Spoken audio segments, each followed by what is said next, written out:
बहच के ना कुछ बुझाता।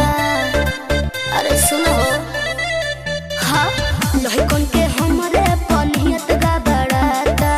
कहाँ जाही बहच के ना कुछ बुझाता। ऐसन चीजें हम सोजल भइल महंगा जियारा के सभे जरा देले बा। कि तारा अखिया के कजरा जा झगड़ा करा देले बा।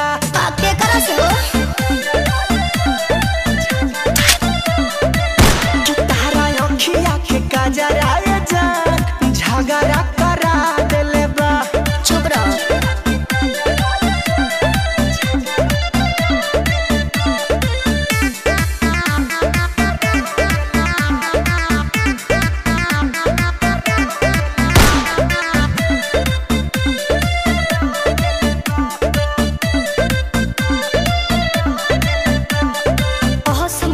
करेला खिलाते मुँह के पीटी मारी मारी कोन के बजावे लजा सीटी बजावे लजा सीटी कौन करे अरे लइकन के तू ही सना कइले बाड़ू। अरे माथा पर जबरी धइले बाड़ू।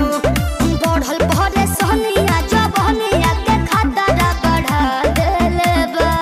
अच्छा कि तारा अखिया के कजरा जा झगड़ा करा देले बा।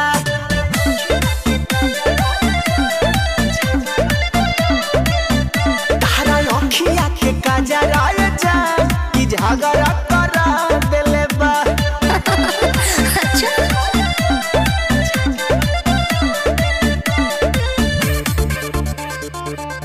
तारा अखिया के कजरा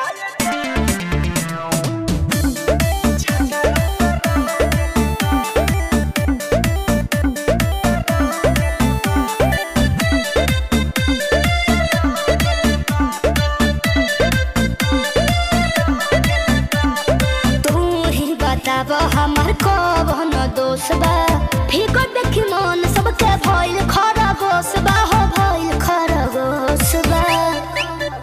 अरे नियत मुर्गा बा लाइल बा एहो तहरेला मन पागा लाइल बा। शुभम सिगरी बहाल बोलू हमारा के बहुत डरा देले बा। कि तहरा अखिया के कजरा जान झगड़ा करा देले बा। आयो दादा